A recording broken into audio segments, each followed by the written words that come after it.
Orioles out on the West Coast, and we are staying up late. And you can follow along with myself and Luke Jones at WNST on our Twitter and various social media. There are other baseball games going on in the American League East, and we're sort of monitoring it. And, as many times this week as I've said, the first place Baltimore Orioles, which warms my heart and fills my soul. There's also the really dark side of me that's really enjoying the demise of the New York Yankees. Jared Diamond's not happy about that. He's chasing them around and finding a semi-irrelevant team, although there's always the Bronx Zoo going on. But he covered the Mets. He's used to winners in New York. He has covered baseball for the Wall Street Journal for a number of years and joins us now to talk Yankees and American League East. And Jared, first off, welcome in, man. How's life in the big city, man? Everything's going well. Better for me than for the Yankees, I'll say that. Yeah, I mean, you fell into the tub of butter on the Mets thing there, not realizing how good they were going to be. Now you transfer over to the Yankees beat. I think we all predicted the demise of the Yankees 18 months ago. They sort of held on and appointed themselves really nicely during the summer of 2015. 16's kind of going the way I thought 15 was going to go, man. Yeah, I know that. We've been talking about this, I feel like, for years, where this is going to be the year where it finally all falls apart for the Yankees. This is going to be the year. And until now, every year, they've somehow found a way to delay the inevitable, delay this sort of meltdown because they tend to overachieve. But this year, I think it's finally started to catch up with them. All of the kicking the can down the road, all of the, let's just see if we could ride this out for one more year. And they may have reached that point where they just can no longer ride this out, and it could be a long summer in the Bronx. Well, okay, so, riding it out for any other team, there's no talk of, busting a team up or worrying the fans or worrying about next year. The Yankees just have never done that, and we're now at the point where maybe this is good, right? Maybe it was good for the Red Sox to hit the cellar a couple of times because it did force them to do different things and make different deals and, dealing Andrew Miller to us as an example in Baltimore. I don't know what the value of some of these Yankees guys are. Certainly the amount of contract into A-Rod and Teixeira and Sabathia and other guys, and some of that money's coming off the books, thankfully for them. But, there are pieces there in a season. If you're going to call it a lost season, the Yankees would have a different association to having a fire sale. That's never been associated with them. Right now, because they're not playing that bad. They're not playing well. They've been hovering around 500 for about a month. And if you're a Yankee fan, that's probably the worst place for you to be. Because now you're saying, okay, are we really in it? Are we not? Are we still one good run away from really going for it? So as a result, it's going to take a lot of guts for Brian Cashman and Hal Steinbrenner to really pull the trigger on a actual sale. I just don't know if they're there yet and if they ever will be there. I find it interesting to lash out. The couple of times it has been brought up, there has been you media guys are stirring stuff up. Well, okay, but your team stinks, and it is a very viable question to say if they were to sell off parts of the bullpen, who knows? Someone would want to rent Beltran, right? Who's having a fantastic year, and we can get into that. But, there is value to that. There is long-term value to that if you can make good deals, and there aren't a lot of teams, for me, that have players in this sell-off period. The Orioles are looking to be a buyer, don't have much to give, and there's not much out there, quite frankly. Not yet. Look, we're still a little bit away from the trade deadline. I know everyone wants to start having these conversations now on June 29th, but we're still, 5 weeks away or so from August 1st when the trade deadline is this year. So I think it's going to take a little time for the market to develop, for some teams to acknowledge that they're sellers, for the teams that are buyers to sort of come into view, and then we'll start seeing who's out there. But the Yankees, if they decide to sell, Aroldis Chapman's the first person to go, you'd have to think. He's a free agent at the end of the year. That's one area of strength the Yankees have, which is back of the bullpen, so that they could actually trade him and with it, even if they decide not to go full-on fire sale. After that, you mentioned the next person to get traded if they go this route is Carlos Beltran, because he's also a free agent at the end of the year, and he's had an absolutely phenomenal season. You have to think there's a market somewhere, especially in the American League, for a guy who could DH, play some outfield, and hit a lot of home runs, which is what he's done this year, kind of surprisingly at age 39. Well, and also a veteran presence too that some teams may covet, like I don't know, the Astros or some teams that haven't been up the mountain before. I mean, even Cleveland. For me with the Yankees, if I were a fan, I'd write it off and say I don't think they can win a World Series this year, right, Jared? You have to imagine it's going to be very difficult. Last year, we saw what happened in that wild card game. They get to that game. I guess I suppose that's technically being in the postseason. But they lost one game. They ran into Dallas Keuchel, who has had an amazing year, shut them down. That was the end of their season. And Yankee fans really were not satisfied. You talk to a lot of Yankee fans, I think they would say that really didn't count as even being in the playoffs. And I think a lot of them would rather not be good for a year or two, knowing that they'll be able to get back to that mountaintop soon by maybe blowing things up a little bit, instead of tread water. See if we can maybe get to 87, 88.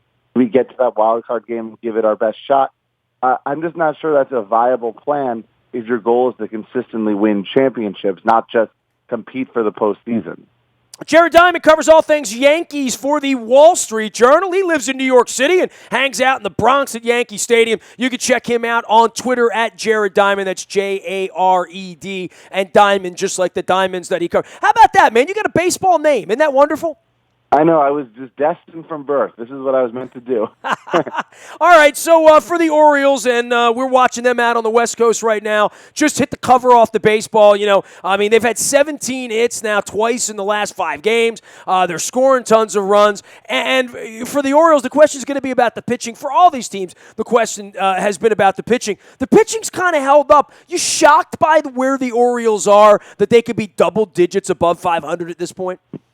Look, they have a lot of things you really like. One, they have an absolutely phenomenal lineup. We all knew that going into the year, but it's been as good as anyone could have hoped. They're going to hit. Mark Trumbo has been, I imagine, as good or better than anyone could have ever imagined. Manny Machado, once again, is playing like a potential MVP. This lineup is fantastic. It's one of the best in baseball. The other thing they have that maybe people didn't expect is that back of the bullpen. I mean, Zach Britton has emerged as truly elite as a closer. How about Brad Brock? Whoever saw that coming? This is a guy that's making a case for the All-Star game. Been absolutely phenomenal. And you could withstand maybe a little inconsistency in your starting rotation if you have that amazing lockdown bullpen and the lineup. And that's what the Orioles are. It works for the Orioles, right? Well, the rotation was not great, and they still were able to win. One thing that I see on a night-by-night basis, if it's the 7th inning and they're losing, 6-4, 5-3, they're down a couple of runs, they have the ability in 6 or 9 outs at the end of a game to shut the other team down and score runs and then really get into other teams' bullpens when they're trotting somebody out that is mediocre at best. And there's a lot of mediocre bullpen activity going on. As much as we could praise Kansas City, the Orioles, some other teams that have made their hay on the backs, and even the Yankees, where they feel like the bullpen's really a strength of the team, not many teams can talk about their bullpen as a strength. Exactly, and that is a great asset that if you go, like you said, into the 7th inning of a game and you're down by a run or two, you're not worried about it if you're an Orioles fan, because you know that you feel confident that your bullpen will keep it right there at 1 or 2 runs, not let it get out of hand, which is something that happens a lot with teams with lesser bullpens, where a 1-run deficit will turn to a 6-run deficit in the 7th inning. And 2, you're confident that the offense score that run or 2 they need to get back in the game.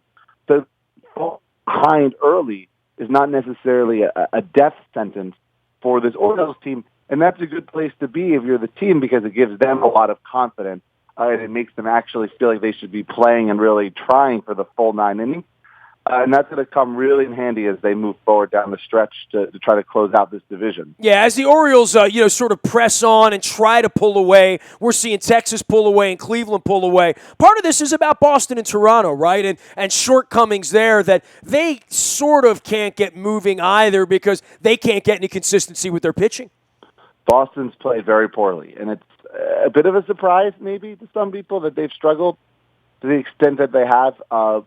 As for Toronto, they make me nervous if I'm an Orioles fan. They had a very slow start, and they played a lot better now for a good little stretch.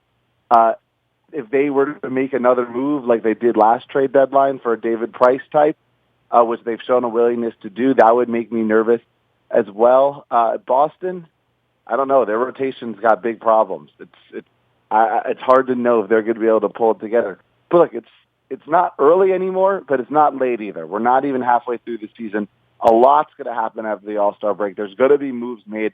You have to imagine that Boston, Toronto, and Baltimore are all going to be in the market to try to upgrade somewhere, maybe all try to upgrade in the same place, which is starting pitching.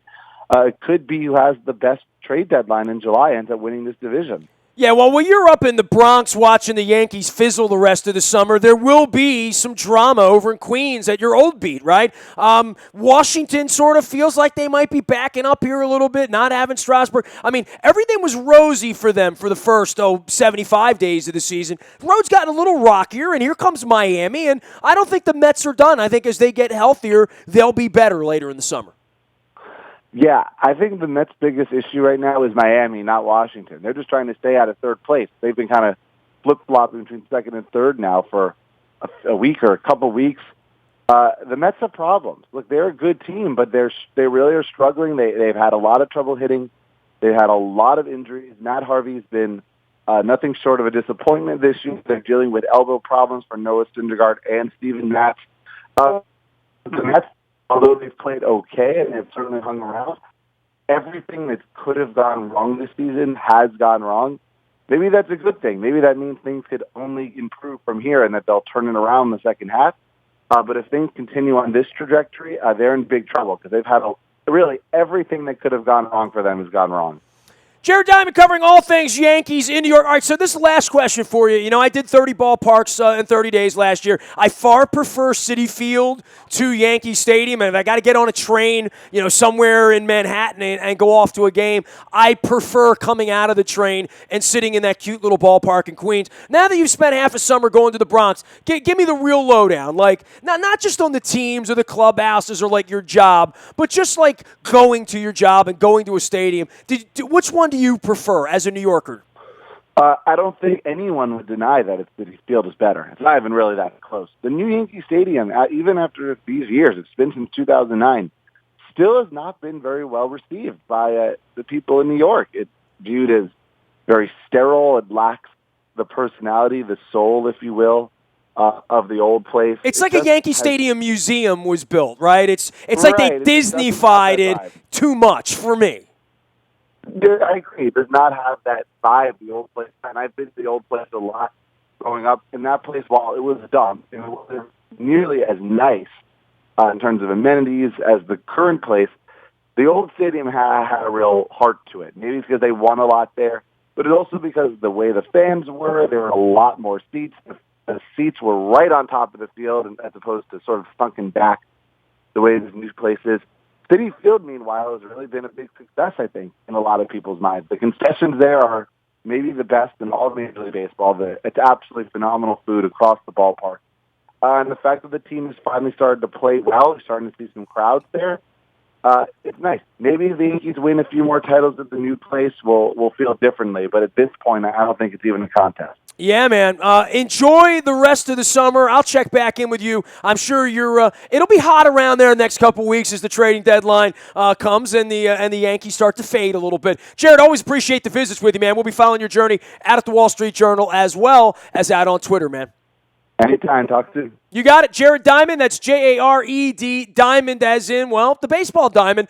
He is a diamond cutter up there in the Bronx, chasing the Yankees around, which is always part of the zoo. Orioles right on the West Coast. We're going to Seattle, going to L.A., taking a little tour of all that stuff before the 4th of July. We'll be talking sports here throughout the holidays. And don't forget, beginning July 11th, it is WNST Rock Week. That is the hashtag. I am unearthing never before heard by me or anyone else interviews from the 1980s and 1990s with various rock stars, Billy Joel, John Bon Jovi, many Hall of Famers, Rick Nielsen. I got Pat Benatar. I've edited Mike Campbell from the Heartbreakers. So lots of good stuff coming your way the week of July 11th as I present WNST Rock Week. You can find me at nasty at WNST.net, anywhere the internet is served, whether it's Facebook, Twitter, LinkedIn, Snapchat, Instagram, anywhere you are, we are. WNST.net, AM 1570, and WNST Towson in Baltimore, and we never stop talking Baltimore sports.